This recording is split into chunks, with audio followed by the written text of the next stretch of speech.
வணக்கம் நண்பர்களே, விஜய் பிரேக் பேசுகிறேன்.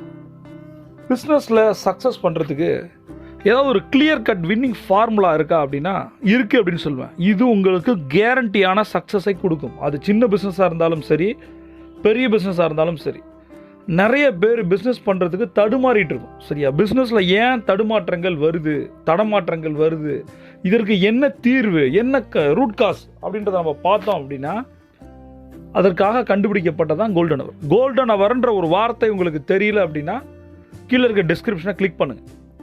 இது எதுக்காக நான் சொல்கிறேன்னா, 2 விஷயங்கள் உங்களை பிஸ்னஸில் ஜெயிக்க வைக்கும். அந்த 2 விஷயத்தையும் நான் கோல்டன் அவர் மூலம் தர முயற்சிக்கிறேன். ஏறக்குறைய 800 வீடியோக்கள். ஒவ்வொரு வீடியோக்கள்லையும் நான் சொல்கிறது கோல்டன் அவர். தங்க நேரம்ன்ற ஒரு விஷயம் உங்கள் கடனை அடைக்கும், உங்கள் பிஸ்னஸை ஜெயிக்க வைக்கும், உங்களுடைய கமிட்மெண்ட்டை உடைக்கும். என்ன நீங்கள் நினைக்கிறீங்களோ அதை நடத்தும். பொதுவாக பிஸ்னஸில் ஜெயிக்கணும்னா 2 விஷயங்கள் ரொம்ப முக்கியம் அப்படின்னு நான் சொல்கிறேன். ஒன்று கேரக்டரிஸ்டிக்ஸ் அப்படின்னு சொல்லுவாங்க. Characteristics business குணநலன்கள்.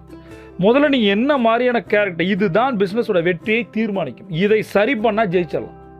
பிஸ்னஸ்க்குன்னு 3 வித அடிப்படை கோட்பாடுகள் இருக்குது. பிஸ்னஸ்னால் என்ன அப்படின்னு பார்த்தீங்கன்னா, பிஸ்னஸ்ன்றது ஒரு சென்ஸு, அறிவு. எந்த துறையில் இருக்கமோ அந்த துறை பற்றிய அறிவு இல்லை அப்படின்னா நம்ம ஜெயிக்க முடியும். முதல்ல தேவை பிஸ்னஸ் சென்ஸ். 2வது விஷயம், மிக முக்கியமான விஷயம், மெச்சூரிட்டி. இது இல்லவே இல்லை. நாம் 4 விதமான மனிதர்கள் கூட பயணிக்கிறோம் பொதுவான பிஸ்னஸில். ஒன்று இன்வெஸ்டர்ஸ், யாரெல்லாம் நம்ம பிஸ்னஸில் இன்வெஸ்ட் பண்ணியிருக்காங்க. 2வது யாரெல்லாம் வெண்டர்ஸ், யாரோட ப்ராடக்ட் சர்வீசஸ் வாங்குகிறோம். 3வது இது யார் மக்கள்கிட்ட கொண்டு போய் சேர்க்க போகிறோம், நம்மளோட டீம் மெம்பர், ஸ்டாஃப்ஸ். 4வது நம்மளுடைய எண்ட் கஸ்டமர், நம்முடைய கிளைண்ட்ஸ். இந்த 4 பேர்கிட்ட எப்படி இந்த வார்த்தையை வச்சு நம்ம விளையாடுறோமோ ஜெயிக்கிறோம். பிஸ்னஸ்ன்றது ஒரு ஃபன் கேம்னு புரிஞ்சுங்க. இது ஒரு ப்ரெஷர் கேம் அல்ல. இப்போ கிரிக்கெட் விளையாடுறீங்க, ஜெயிக்க விளையாடுவீங்களா, ரசித்து விளையாடுவீங்களா? ஜெயிக்கிறதுக்காக விளையாடுவீங்க, ஆனால் ரசித்து விளையாடுங்க. ஒவ்வொரு ஸ்ட்ரோக்கையும் நீங்கள் மேக் பண்ணும்போது ஒரு ஷாட், அப்படியே ஒரு ஹூக் ஷாட், ஒரு 6 கொடுக்கும்போது உங்களுக்கு ஒரு சந்தோஷம் வருது. அதுபோல தான் business like a fun game. இதை நீங்கள் சரியாக புரிஞ்சுக்கிட்டீங்க அப்படின்னா ஒரு இன்வெஸ்டரோ, ஒரு வெண்டாரோ, நம்மளுடைய ஸ்டாஃப்ஸோ, கிளையண்ட்டோ சரியான மெச்சூரிட்டி விகிதங்களில் பழக முடியும். மெச்சூரிட்டியை கற்றுக்கணும். கண்டிப்பாக யாரோட ஈகோவையும் டச் பண்ணக்கூடாது. Be matured. இதுதான் சக்ஸஸ் சீக்ரெட். முதல்ல நான் சொன்னது சென்ஸ். துறை சார்ந்த அறிவு இருக்கா, அப்டேட்டடாக இருக்கீங்களா, உங்களுக்கு இந்த துறைக்கு என்ன தேவை, அதுக்கு தான் சொல்கிறேன். ஒரு எக்ஸிபிஷனுக்கு போங்க, எந்தெந்த விஷயங்கள் கற்றுக்கணுமோ அதை கற்றுக்குங்க. உங்கள் தொழில் சார்ந்த விஷயங்கள் 80%, 20% தான் மோட்டிவேஷன் சொல்லியிருக்கேன். திரும்ப நீங்கள் மோட்டிவேஷனல் வீடியோக்களை, ஆடியோக்களை, புக்குகளை படிக்கிறதால ஒரு யூஸும் இல்லை. உங்களோட துறையில் நீங்கள் சிறந்து விளங்கணும் அப்படின்னா 80% துறை சார்ந்த விஷயங்கள் இருக்கணும். துறை சார்ந்த வீடியோக்கள், ஆடியோக்கள், புத்தகங்களை படிக்கணும். ஒரு கேட்டலிஸ்ட் தான் மோட்டிவேஷன். அதையே நம்ம கேட்டுருக்கூடாது, ஒரு போதையாயிடும். நான் என்ன சொல்லியிருக்கேன் பல வீடியோக்களில், மோட்டிவேஷன் லைக் மாஸ்டர்பேஷன் பண்ணும்போது நல்லாயிருக்கும், அதுக்கப்புறம் கஷ்டப்படும். சரியா, அது மாதிரி ஃபஸ்ட்டு கேரக்டரிஸ்டிக்ஸ். 2வது பிஸ்னஸ்க்கு தேவையான 4 விஷயங்கள் சொன்னேன். என்னது, யார்கிட்ட ஹேண்டில் பண்ணணும், வெண்டர்ஸ், இன்வெஸ்டர்ஸ், ஸ்டாஃப்ஸு, கிளைண்ட்ஸு, இவங்ககிட்ட மெச்சூர்டாக நடந்துக்கணும். Be matured. அடுத்த விஷயம், ஃபைனல் விஷயம் என்ன அப்படின்னா சைக்காலஜி. Business psychology. எந்த காயினை எப்படி அடித்தா கார்னர் பண்ண முடியுமோ அதுபோல் ஒவ்வொரு மனிதனும், பிஸ்னஸ்ன்றது ஒரு மைண்ட் கேம். அது சக்ஸஸ் கேமாக மாறணும் அப்படின்னா சைக்காலஜிக்கல் கேமை அப்ளை பண்ணும். இதுக்கு நான் கான்சிக்வன்சஸ் எஃபோர்ட் அப்படின்னு சொல்லி என்னோடய ஒர்க் ஷாப்பில் சொல்லி தருவேன். என்ன அப்படின்னா, இப்போ ஒரு சேல்ஸ், நம்ம ஒரு பிச்சிங் கொடுக்க போகிறோம், சேல்ஸோ சர்வீசஸையோ நம்ம சொல்ல போகிறோம். சரியா, அது நம்ம ஒரு இன்வெஸ்டர்ஸை பணம் வாங்குகிற நெகோசியேஷனாக இருக்கட்டும், நம்ம வெண்டார்கிட்ட பணம் குறைச்சி பேசுகிறதா இருக்கட்டும், அடுத்தது நம்மளோட ஸ்டாஃபை வேலை வாங்குற விதமாக இருக்கட்டும், ஒரு கிளையண்ட்டை கன்வின்ஸ் பண்ணுறதாக இருக்கட்டும்.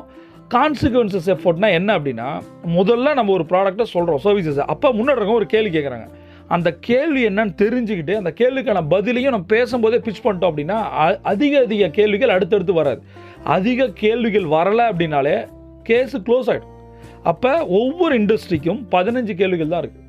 அதை உங்களோட கன்சல்டண்ட்டை உட்காந்து டிஸ்கஸ் பண்ணணும். நான் எப்பயுமே என்னோட கிளைண்ட்டை சொல்கிறது என்னன்னா, 15 கேள்வி தான் உங்கள் பிஸ்னஸில். அந்த 15 கேள்வியில் முதல் கேள்வியே தெரியாது, 14வது கேள்வி தெரியாது, 3வது கேள்வி தெரியாது. ஏன் அப்படி ஒரு கேள்வியே தெரியாது. அதுக்கு தான் சொல்கிறேன், ஒரு கிளையண்ட்டை ஹேண்டில் பண்ணும்போது, கிளையண்ட்டை பார்க்க போகும்போது அந்த கிளையண்ட் என்ன மாதிரி கேள்விகள் கேட்பார் அப்படின்னு யூகிச்சு அதற்கு ஆன்சரை நம்ம தயார்படுத்தணும். அவ்வளோதான், சிம்பிள். ஒரு இன்டர்வியூக்கு போகிறீங்களா, அவன் என்ன கேள்வி கேட்பார் ஹெச்ஆர், அதற்கு பதிலை நீங்கள் தயார்படுத்தினா ஈஸி. அந்த தயார்படுத்துதல் தான் பிஸ்னஸ். அதை விடுத்து நாம்ளே ஏதோ ஒரு பிஸ்னஸ் பண்ணோம், தோத்துட்டேன், எதிர்பார்த்த காசு வரல. நண்பர்களே, ஒரு விஷயம் சொல்கிறேன், பிஸ்னஸ்ன்றது அன்னபூரணி மாதிரி, கற்பக விருட்சம், அமுத சுரபி மாதிரி அல்ல பணத்தை கொடுத்துக்கிட்டே இருக்கும். அதை நீங்கள் எடுக்கிறீங்களா? பிஸ்னஸ்ன்றது ஒரு பிரபஞ்சம் நண்பர்களே. நீங்கள் எதை கேட்டாலும் அது கொடுக்கும். அதை சரியாக கேட்குறீங்களா? அதுவே தெரியல. இப்போ என்ன கேள்விகள், என் துறை சார்ந்த பிஸ்னஸில் என்ன கேள்விகள் வரும்னு தெரியாமல் நான் எப்படி ஆன்சர் சொல்ல முடியும்?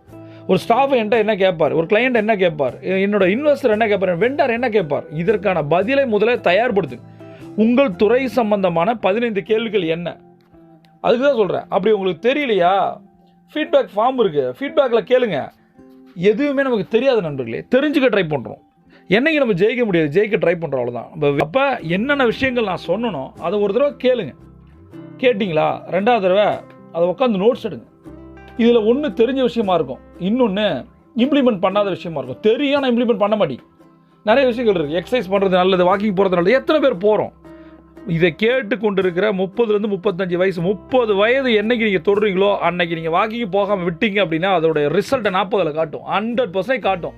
நாம் எடுக்கிற food, life style, stress, pressure, business tension, relationship tension, இதெல்லாம் சேர்ந்து பல நோய்களை 40ல் தயாராகுது. அதை புரிஞ்சுக்கிட்டு என்ன பண்ணணும், as a business family, as a business man, ஒரு ஆண்டர்ப்ரனர், உடல் எந்த அளவுக்கு முக்கியம். 3 வித சேலஞ்சஸ் இருக்குது. ஒன்று ஹெல்த்து, இன்னொன்று ரிலேஷன்ஷிப், 3வது பணம். பணத்தை நோக்கி ஓடும் போது 2ஐயும் கோட்டை விட்டுறக்கூடாது. ஹெல்த்து முக்கியம். நீங்கள் நல்லா இருந்தால் தான் குடும்பம் நல்லா இருக்கும், நீங்கள் நல்லா இருந்தால் தான் உங்களோட பிஸ்னஸ் ஃபேமிலி நல்லா இருக்கும். 2 ஃபேமிலி முக்கியம். ஏற்கனவே பல வீடியோக்களை சொல்லியிருக்கேன். உங்கள் ஃபேமிலி நல்லா இருக்கணும்னா உங்கள் பிஸ்னஸ் ஃபேமிலி நல்லா இருக்கணும். அப்போ நீங்கள் ஹெல்த்தியாக இருக்கணும். 2வது, இந்த பிஸ்னஸ் மேன் ஆண்டர்ப்ரனர்ஸ்க்கு நிறைய ரிலேஷன்ஷிப் இஷ்யூஸ் வர என்ன வீட்லேயோ வெளியிலையோ வர அவனால் பிஸ்னஸில் கான்சன்ட்ரேட் பண்ண முடியாது. இதற்கு கோல்டன் ஹவர் பண்ணுங்கள், உங்களோட ரிலேஷன்ஷிப் இஷ்யூஸ் சரியாகும். இதற்கு தான் நான் செல்ஃப் டாக்கும் அஃபர்மேஷனும் சொல்கிறேன். தெரியல அப்படின்னா டிஸ்கிரிப்ஷனை கிளிக் பண்ணுங்கள். அதையும் தாண்டி 3வது இருக்கிறது பிஸ்னஸ். பணம் சார்ந்த பணம் சார்ந்த சேலஞ்சஸ், இது ரொம்ப முக்கியம். ஆனால் அதை விட முக்கியம் இந்த 2ம். இந்த 3 சேலஞ்சும் 33% எவன் ஒருத்தன் சரியாக ஹேண்டில் பண்ணுவான். ஆனால் அதை தான் கோல்டன் ஹவர்னு சொல்கிறேன். உங்களுக்கு எல்லாமே கிடைக்கும் நண்பர்கள். ஒரே ஒரு விஷயந்தான், நீங்களாக இருக்கிறதுக்கு வரல, நீங்கள் ஒரு சாம்பியனாக இருக்கிறதுக்கு வந்திருக்கீங்க. பல பேருக்கு ரோல் மாடலாக, இன்ஸ்பிரேஷனாக இருக்கிறதுக்கு வந்திருக்கீங்க. ஆனால் நீங்களாக இருந்தீங்கன்னா ஜெயிக்க முடியாது அப்படின்னு சொல்கிறேன். அப்போ நாம எதுவாக மாறணும் அப்படின்னும் போது, நானாக இருந்தபோது ஜெயிக்க ஆரம்பிக்கவே இல்லை. மிகப்பெரிய கடன் தொல்லை, செத்துலாம் நினச்சேன். ஆனால் என்னைக்கு என் குருக்கிட்ட போனோம், ஒரு மென்டார்கிட்ட போனனோ, குருவோட வழிகாட்டுதல், குரு என்ன சொல்கிறாங்களோ அதை செய்ய ஆரம்பிக்கும் போது வெற்றி வந்தது. நீங்கள் நினச்சதை செஞ்சால் வெற்றி வராது. அப்போ ஒருவேளை வெற்றி வந்தால் சந்தோஷம். அப்படி வெற்றி வரலை அப்படின்னா நீங்களாக இருக்காதீங்க. உங்களுடைய மென்டாரோ, கன்சல்டண்ட்டோ, குருவோ என்ன சொல்கிறாங்களோ அவங்களோட எண்ணப்படி வாழ்ந்தீங்க அப்படின்னா உங்களுக்கு வெற்றி நிச்சயம். இந்த பிரபஞ்சம் உங்களுக்கு கொட்டித்தர காத்திருக்கு. See you on top.